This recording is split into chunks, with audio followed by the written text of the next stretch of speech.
Evil comes in many forms. There have always been campfire stories and urban legends that make your skin crawl. Think of all the things that terrified you as a child. Things that bump in the night. The long shadows on the wall. Monsters hiding under your bed. We all know these things are not real. Urban myths designed to scare small children. There really is no such thing as a werewolf, a vampire, or a boogeyman, right? Many may have begged to differ with you if these statements were made in the early 1900s. As a matter of fact, many believe the boogeyman was real as children disappeared. The boogeyman made the papers as fear gripped the country. To many, the boogeyman was very real, and he had a name: Hamilton Albert Fish.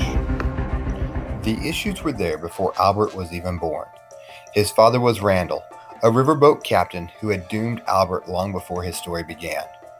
Randall took as his wife a woman, Ellen, who was 43 years his junior, who suffered from hallucinations and schizophrenia. From this relationship, Albert was born on May 19, 1870. At 75 years old, Randall was hardly a father figure. Randall and Ellen had a family history long delved into psychological disease and family members who spent plenty of time in mental hospitals and wards. Everyone from uncles to brothers to his own mother all experienced some form of mental illness. As Albert grew older, his life began to spiral out of control when his father died of a heart attack suddenly. Albert found himself being placed into an orphanage at 9 years old. His mother, unable to handle him, cast him into an orphanage. There he was molested, abused, and tortured by other kids and adults. He finally found himself getting to the point that he actually enjoyed the physical pain inflicted upon himself. His mother found stability in the outside world as a widow, finding a job as a government employee. From there, she was able to take him out of the orphanage in 1880 when he was 12 years old. But by this point, his twisted dark path had already begun. Due to the years of abuse he suffered at the orphanage, he began having twisted sexual fantasies. He then got into homosexual relationships when he found himself out of the orphanage. One of his boyfriends introduced him to drinking urine and eating human feces. On weekends, he would find himself at public baths to watch boys shower and undress. In his spare time, he would write obscene letters to women in classified ads and describe very graphically sexual acts that he would like to have with them. These acts were so disgusting that they were never made public, even though they were used against him as evidence in his upcoming trial. As he moved from being a small child to a young adult, he became a male prostitute and began molesting small children. At one point, he began a sadomasochistic relationship with a 19-year-old male he eventually tied up, tortured, and cut off half of his penis and left him bleeding for dead in a barn. His history of raping young boys continued until he was forced into an arranged marriage. At this point, his life settled down to somewhat normal, and he and his wife had 6 children. As his children grew older, they lived average lives until their mother left them. Now, while it is believed he never abused his children, he did like to play sadistic games with them, where he would invite his children or their friends over to his house and allow them to spank him with a spoon with nails impaled in it, so that he would bleed profusely. He was also known to drive needles into his scrotum, even serving his children raw meat from time to time. After his wife left, and while he was a single father, he began to move around. He was a skilled house painter, and this allowed for him to move from state to state. This gave him access to numerous victims over a large area. It also made catching him extremely difficult because he never stayed in one place for a very long period. Police communication was not like it is today, and he was able to outrun his mode of operation. As he moved around, most of his victims were children around 6 and were either mentally handicapped or African American, because Albert thought police wouldn't look as hard for the killer of a mentally disabled child or an African American child as they would look for the victim if they were Caucasian.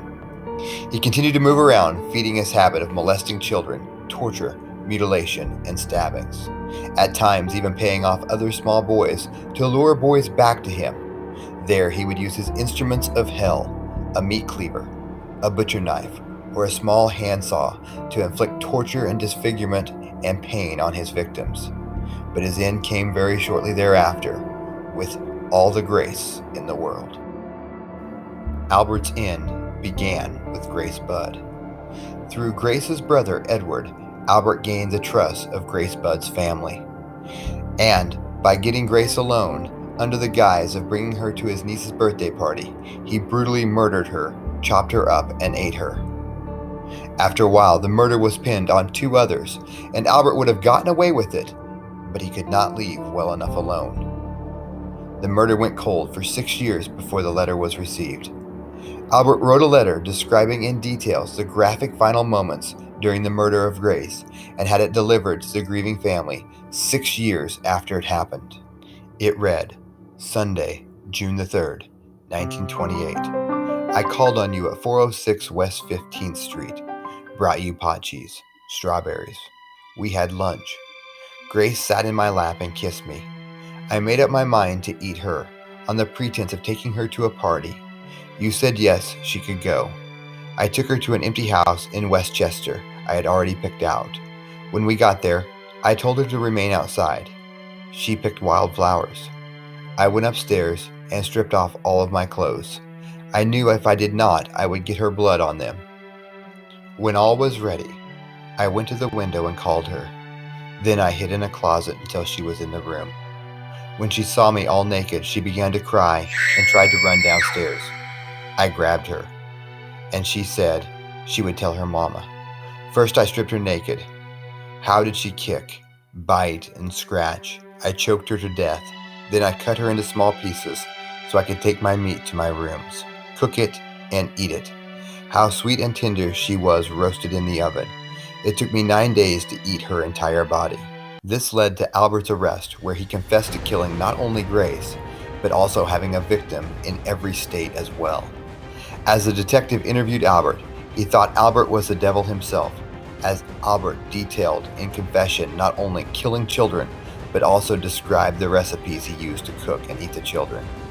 He was eventually found guilty and sentenced to death by electrocution, but even in the end, Albert finished his life by making his own death a sick fantasy.